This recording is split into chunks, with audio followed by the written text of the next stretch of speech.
Los contaminantes orgánicos persistentes son en su mayoría compuestos orgánicos clorados que han sido utilizados mayoritariamente en la agricultura como biocidas y en la industria, como por ejemplo en refrigerantes y en retardantes de llama, a los que habría que añadir los que se liberan de forma no intencionada en procesos térmicos, sin intención de producirlos.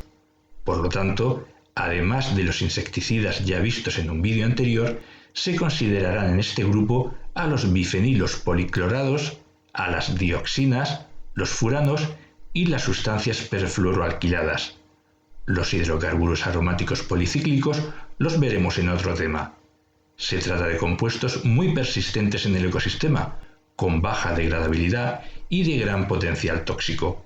Si bien se han liberado desde zonas industrializadas, sus residuos pueden encontrarse en cualquier parte del planeta, ya que pueden transportarse a larga distancia. Otras características generales de estos compuestos son su bioacumulación y su biomagnificación en la cadena trófica. En 1979 se firmó el Convenio sobre la Contaminación Atmosférica Transfronteriza a Larga Distancia, en el marco de la Comisión Económica de las Naciones Unidas para Europa, abordándose el problema a nivel internacional. En 2001 se firmó el Convenio de Estocolmo sobre contaminantes orgánicos persistentes del Programa de Naciones Unidas para el Medio Ambiente, el cual entró en vigor en mayo de 2004.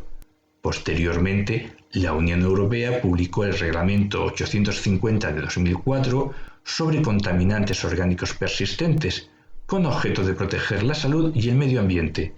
Este convenio se ha ido modificando con los años, incorporando nuevos compuestos a los 12 iniciales, conocidos como la docena sucia, modificándose asimismo los anexos del citado reglamento. De hecho, el Reglamento 850 de 2004 fue derogado en 2019 por el Reglamento 2019-1021, el cual ya ha tenido varias modificaciones en 2020. La docena sucia está formada por los siguientes compuestos: aldrin, clordano, dieldrin, endrin, heptacloro, hexaclorobenceno, mirex, toxafeno, PCBs, DDT, dioxinas y furanos. A estos compuestos se le han unido otros, como el lindano, el ácido perfluorooctano sulfónico, el endosulfán y el dicofol, por citar algunos. Las dioxinas, es decir, las dibenzoparadioxinas policloradas, y los furanos, los dibenzofuranos, se emiten como consecuencia de la combustión incompleta de materia orgánica y cloro a temperaturas comprendidas entre 200 y 600 grados centígrados. También pueden generarse por la producción de energía, por procesos siderúrgicos, por incendios forestales, etc. Según la Organización Mundial de la Salud, más del 90% de la exposición humana a las dioxinas se produce por los alimentos, sobre todo por productos cárnicos y lácteos, pescados y mariscos. Las dioxinas son compuestos tricíclicos aromáticos constituidos por dos anillos bencénicos unidos entre sí por dos átomos de oxígeno, mientras que en los furanos están unidos por un átomo de oxígeno y un enlace carbono-carbono. Además, los átomos de hidrógeno pueden ser sustituidos por hasta 8 átomos de cloro, dando lugar a lo que se conoce como congéneres. En el caso de las dioxinas, existen 75 congéneres, 7 de los cuales entrañan riesgos toxicológicos, mientras que en los furanos existen 135 congéneres, 10 de los cuales con dicho riesgo. Un término importante a considerar es el de factor de equivalencia tóxica, entendiendo como tal a la potencia tóxica del compuesto en relación a la dioxina representativa del grupo, y que es la 2378 tetraclorodibenzoparadioxina, por ser el más tóxico de los congéneres. La cantidad de equivalencia tóxica es el resultado de multiplicar la concentración de cada congénere por su factor de equivalencia tóxica, pudiendo aplicarse a la mezcla de estos compuestos. Los bifenilopoliclorados son compuestos utilizados en la industria, en fluidos de intercambio térmico, en transformadores, etc., aunque también pueden tener su origen en procesos de combustión no intencionada. Se prohibieron en 1986 pero aún existen aparatos que los contienen. Los PCBs tienen 209 congéneres, de los que 12 son de tipo dioxina.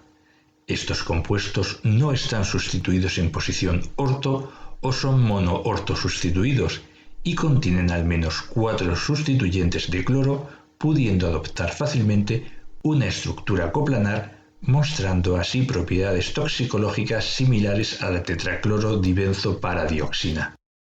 Los compuestos dioxin-like pueden permanecer en el medio ambiente y ser transportados a largas distancias. Tienen elevada liposolubilidad y se biomagnifican en la cadena alimentaria, pudiendo llegar al consumidor a través de los alimentos. Pueden encontrarse en alimentos variados, como peces y carne.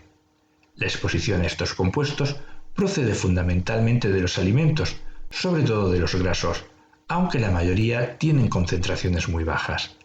Las fuentes principales son la carne, el pescado, los crustáceos, la leche, los productos lácteos, los huevos, pudiendo llegar también por vegetales, frutas, verduras, cereales, grasas y aceites.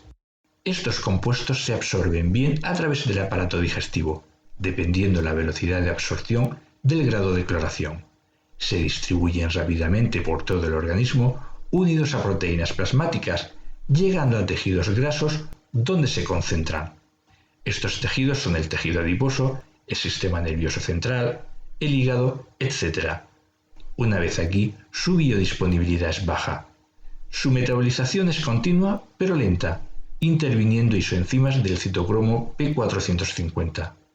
El metabolismo es mediante hidroxilación, seguida de sulfatación o glucuronidación en el hígado. También actúan sobre ellos la glutatión S-transferasa. Se eliminan por la orina o por la bilis, sufriendo circuito enterohepático y pudiendo ser eliminados también por la leche. La vida media en el organismo humano es variable, estando descrita entre 7 y 11 años. El mecanismo de acción de todos estos compuestos es similar. Se unen y activan a un receptor citosólico denominado aril hidrocarburo y posteriormente se produce la translocación al receptor nuclear, aunque la proteína de choque térmico HSP90 es capaz de interactuar con el receptor AHR del citoplasma. Una vez en el núcleo, puede conducir a la expresión de ciertos genes involucrados en el metabolismo y desintoxicación de estos compuestos. Induce estrés oxidativo y genotoxicidad indirecta, teniendo potencial epigenético. Estos compuestos son muy tóxicos a dosis única, sobre todo las dioxinas y los furanos. Son inmuno, hepato y genotóxicos, produciendo cáncer y alteraciones reproductoras y del desarrollo. Los efectos pueden desencadenarse también a dosis bajas y aparecer años después de la exposición. Los daños aparecen en el sistema nervioso central y endocrino, a nivel dérmico, como por ejemplo mediante el cloracné, con una larga lista de efectos a nivel sistémico, como dolor muscular, problemas cardíacos, digestivos, etc. La IARC considera las clasificaciones que se ven en la diapositiva. El Real Decreto 1749 de 1998 considera en su grupo B, apartado 3, a los compuestos organoclorados, incluidos los PCBs. Otros compuestos de reciente interés son las sustancias perfluoroalquiladas, como el ácido perfluorooctano sulfónico y el ácido perfluorooctanoico, también incluidos en el Reglamento 2019-1021 y en el 2020-784, y previamente en el Convenio de Estocolmo en 2010. Se producen por la degradación de compuestos de origen antropogénico, como fluidos hidráulicos, espumas contra incendios, componentes electrónicos, etc.